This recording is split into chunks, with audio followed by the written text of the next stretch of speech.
I want you to listen. Then what? Share it. With? Whoever you share with. Whoever you know, the people you're close to.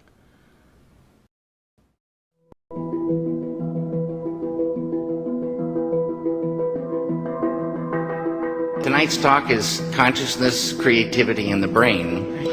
And if you have a golf ball-sized consciousness, when you read a book, you'll have a golf ball-sized understanding. When you look out, a golf ball-sized awareness. And when you wake up in the morning, a golf ball-sized wakefulness. But if you could expand that consciousness, then you read the book, more understanding. You look out, more awareness, and when you wake up, more wakefulness. It's consciousness. And there's an ocean of pure, vibrant consciousness inside each one of us.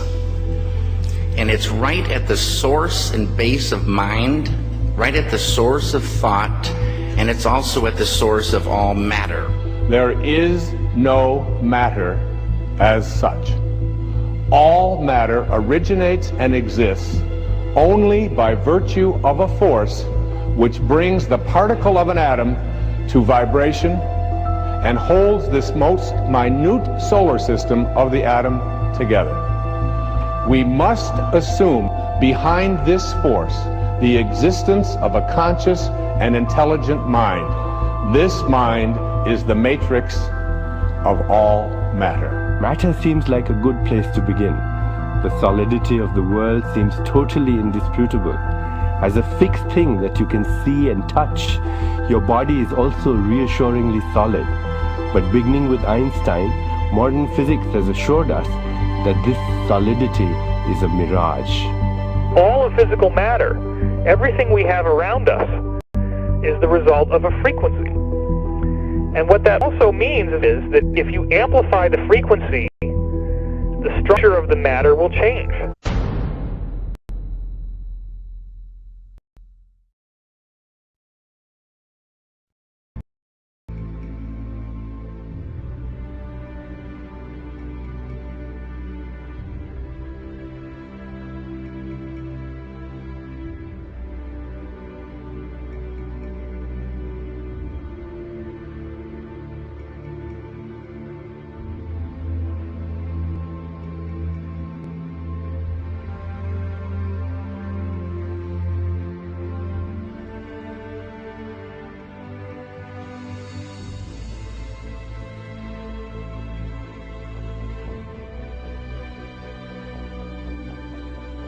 The film you're about to see has no characters, it has no people.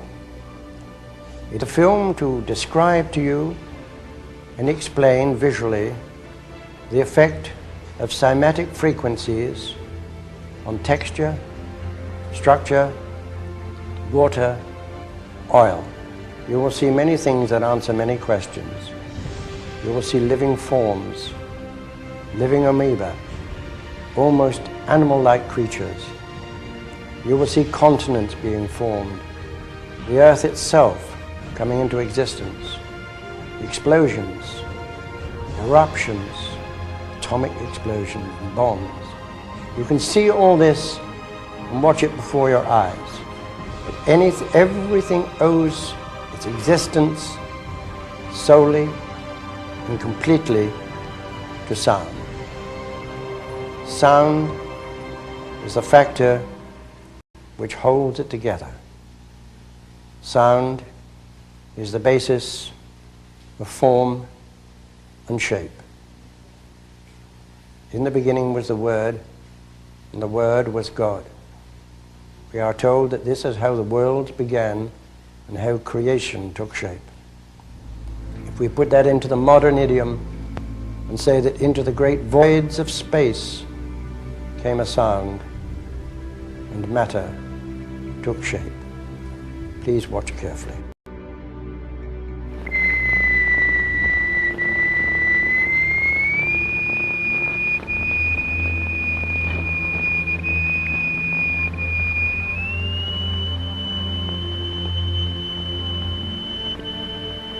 We can also use different shapes of state.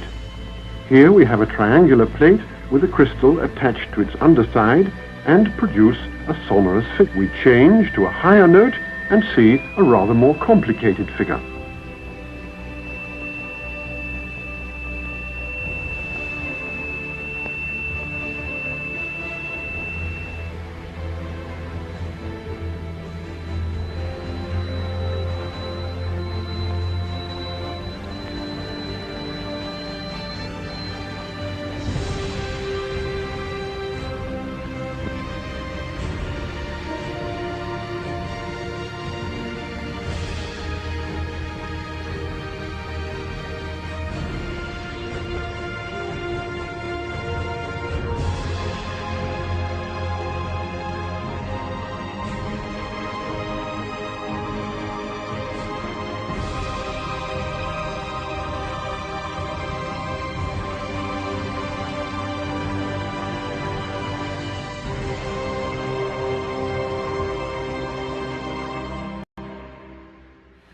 We use sand and lycopodium.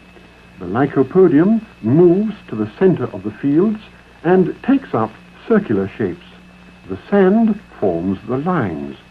Each material has its own special way of behaving.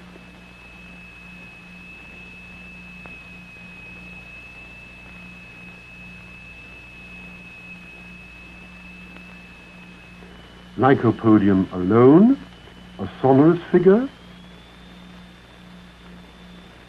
transition to a mobile flowing phase,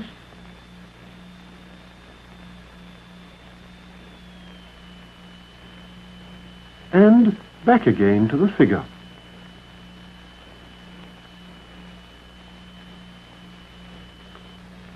The sonorous figures represent stationary waves, but now we can also observe moving waves. Here the sand is flowing in a current. What is it that drives the rotational effect in our galaxies? What is it that drives the rotation of the planets? What is it that drives and impacts the rotation of Earth? In vibrating glycerin, we see continuous waves which form the queerest figures. And yet, the extraordinary things we see here are simply and solely the effect of vibration.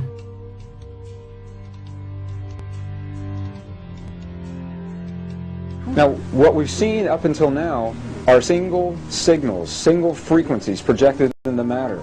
And what you're seeing here now are interference patterns of two or more frequencies resulting in a pulse.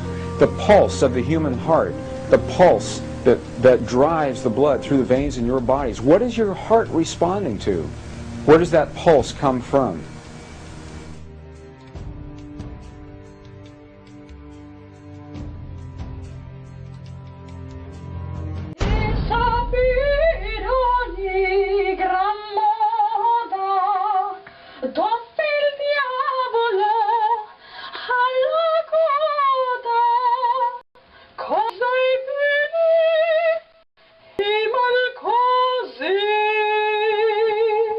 De sapere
Quantum physics has revealed what ancient masters knew.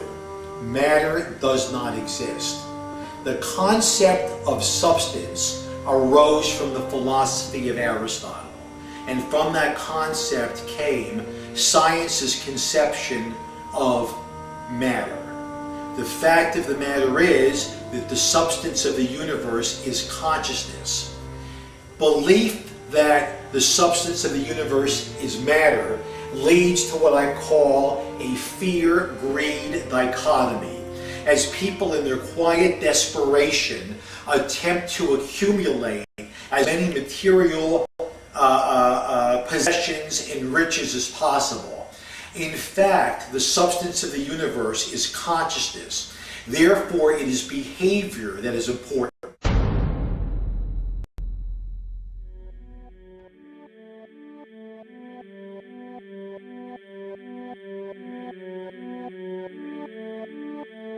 The daily life we perceive with our five senses is not reality.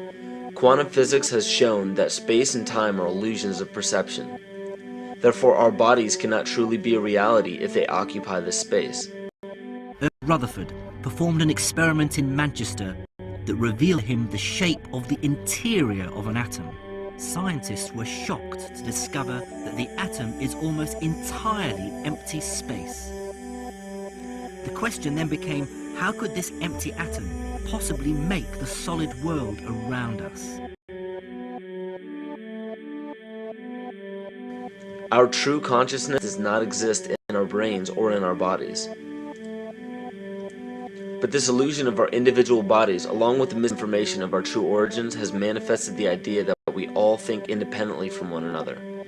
Within this understanding, it would seem impossible to scientifically explain telepathy, clairvoyance, spiritual mediums, and other phenomena dealing with transferring information between sources without physical means of communication. But when you understand that there is a common spiritual bond between all things in the universe, and that we are all part of one divine intelligence, no phenomena is unexplainable.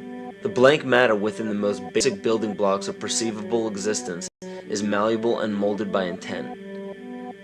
This means that consciousness shapes our reality. This seems difficult to accept for most, and it is quite understandable. In modern times, we are taught from an early age how to think rationally and tangibly. This is a very left-brain method of education, and it has more harmful effects than is given credit for. The left brain deals with logic, details, facts, patterns, practicality, science, and math, as the right brain deals with feeling, intuition, symbols, images, risk-taking, philosophy, and religion. With a deliberate push for government-controlled educational curriculums, generation after generation of the youth are being taught to focus only on the facts, figures, and numbers. Repetition is used to train children subconsciously to accept what they're learning. Children aren't rewarded for questioning the validity of the information they receive. They are ridiculed. However, the children who blindly accept the information as true and merely regurgitate the information on command when it is time to take a test, those children go on to become the decision makers in our government, law, medicine, business, and every other occupation with power and prestige. The most detrimental effect of being pushed away from holistic thinking with the full brain into a strictly left brain thought is what is known as the suppression of the feminine. Every male and female have both feminine and masculine qualities. It has nothing to do with man or woman. These are represented by the left and right brain, yin and yang, black and white, light and dark, and most every other duality. Both are vital to our spiritual and physical health. So the intangible parts of our existence, such as emotions, are part of the true reality of higher consciousness. If emotions are part of a realm that we cannot experience with our five senses, then how is it that we are all aware of our emotions?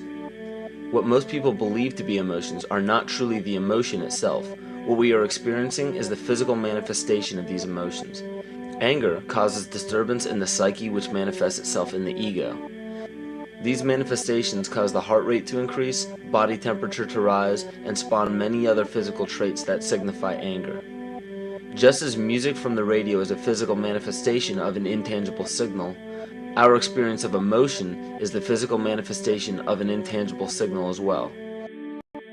It has been shown that our emotions have a vibratory frequency to them. Furthermore, there are only two emotions that humankind experiences: fear and love. All other emotions branch either directly or indirectly from these two emotions. Fear has a long and slow frequency vibration to it, while love has a very rapid and high frequency. To show that vibration is the very foundation of existence, Hans Jenny developed what is known as cymatics in the 1940s to show that when vibrations of sound are passed through a form of media, there is a set pattern that will follow. When the frequency increases, the media develops into a more complex pattern. Precisely what is happening to our Earth and to humanity. There are 64 possible codes of amino acids in our DNA structure made from 4 elements: carbon, oxygen, hydrogen, and nitrogen. By any means of logic, we should have all 64 codes activated within our DNA structure. Yet we presently only have 20 active codes. And these 64 possibilities, it appears that only 20 of these codes are turned on right now for us, the 20 amino acids. There is a switch that turns off and turns on where those coding sites lie, and that the switch for that turning off and turning on is what we call emotion. And this is the first time that we've ever seen the patterns of emotion directly physically linked to human genetic material. Well, fear is a long, slow wave of emotion. So this wave of fear is a long, slow wave and touches relatively few sites on this DNA. So an individual living in fear is limited to the number of antennae that they have available to them, whereas an individual living in the pattern of love, this is love in DNA, you can see it's a higher frequency, shorter wavelength. We have many more potential sites for coding along that genetic pattern. This information, this is amazing. This is the first time we've ever had a hard digital link between emotion and genetics. It's important to understand because another researcher named Vladimir Popanov measured tiny particles of light called photons inside a vacuum tube. The photons were scattered as expected. A sample of DNA was then entered into the vacuum tube and they measured the photons again. They found that the particles of light aligned themselves along the axis of the DNA. Then, as they removed the DNA sample, the photons remained aligned to the same form of the DNA even though no DNA was present. This is what is known as the phantom DNA experiment. Science now bridges a very important gap between physical and ethereal, or spiritual. Our emotions directly affect the structure of our DNA, which directly shapes the physical world we experience every day. So the messages left by the ancients that we've explained here were more than prophecies about a one-world government or a new world order. We now understand why the study of the heavenly bodies were so important. The rotation and orbit of all that makes up our universe serves as a clock to map changes and transitions. This helped the ancients understand that the change of the heavenly bodies were a mirror to the changes of all existence.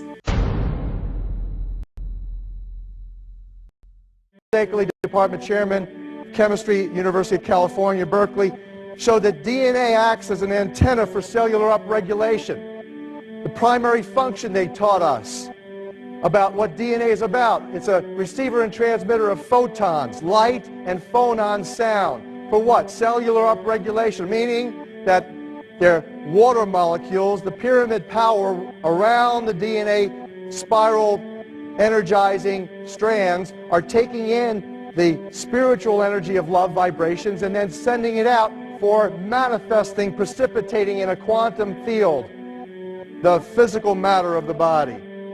These are hertz, frequencies, or cycles per second that the musicians can retune their instruments to play and experiment with. Why? Again, these are the Creator's musical scale, the original solfeggio, buried for 3,000 years in the Bible. So the ancient priests who knew how to levitate the huge stones for the building of the pyramids and the Masonic knowledge that predated ancient Egypt, the ability to have this information, these frequencies, serve the function of creation, destruction, and miracles on behalf of the empowered people who had access to this knowledge. I say that because of this metaphor.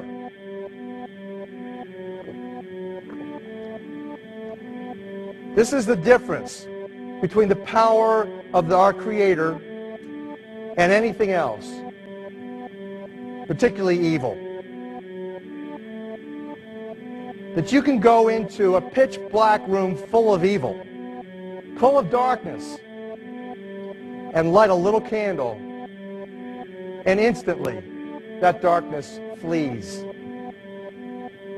But you can't do the opposite. You can't go into a well-lit room full of truth and wisdom and righteousness and joy and health and harmony with the universal power. And you can't take any amount of darkness and go into that well-lit room and have any effect whatsoever. That is the metaphor which I frequently think of when I think that I'm not empowered. It is the greatest lesson for me, and I think for everybody else, to know that we're on the winning side and that we win in the end. As you are watching this, understand that it is not a fight to be fought. It is not a war to be waged. No gun rights have to be exercised. Not a finger has to be lifted. Most people wonder how one person can make a difference. They ask that if all this is so simple and this information is available, why hasn't someone else conquered their fears and changed the world for everyone else? This is the most difficult and beautiful conundrum to our lives. Your reality affects you and only you. Your curiosity has led you to this genre of information to serve a very specific purpose in your life.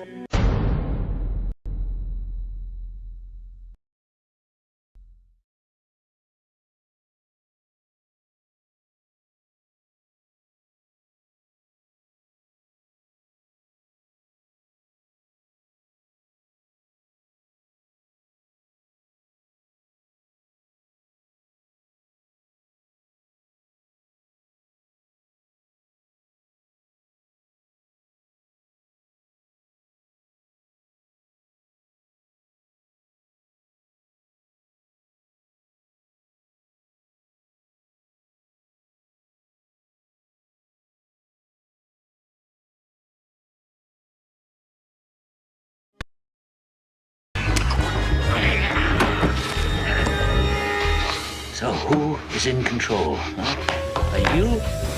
Am I? Guards outside? The warden in his office? Yeah? Who's in control? Testing, testing, testing. 1, 2, 3, 4. Dr. Ethan Powell interviewing Dr. Theo Corder. Now, this will be a very simple test. Pass or fail, life or death. You ready, Joe? Now, you write on this paper what I have taken from you. What have you lost? Write it! Write it!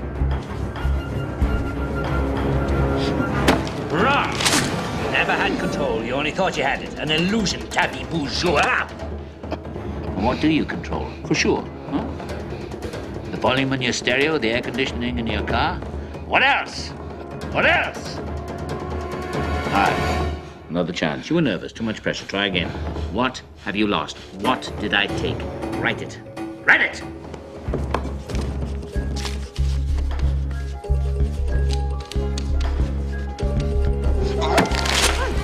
You're a fool, Juha. Do you think you were free? Where were you going at 2 o'clock today? Into the gym, right? In the morning, your wake-up call. In the middle of the night, when you wake up sweating with your heart pounding. What is it that has you all tied up, Juha? Tied up in little knots? Is it ambition? Yeah. You're no mystery to me, boy.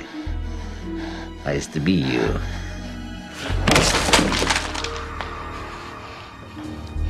Okay.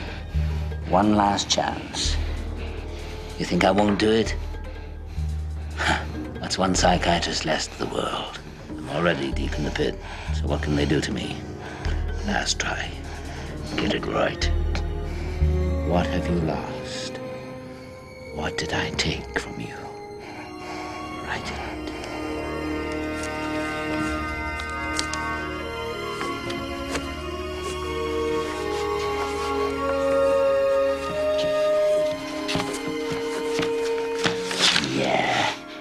Congratulations.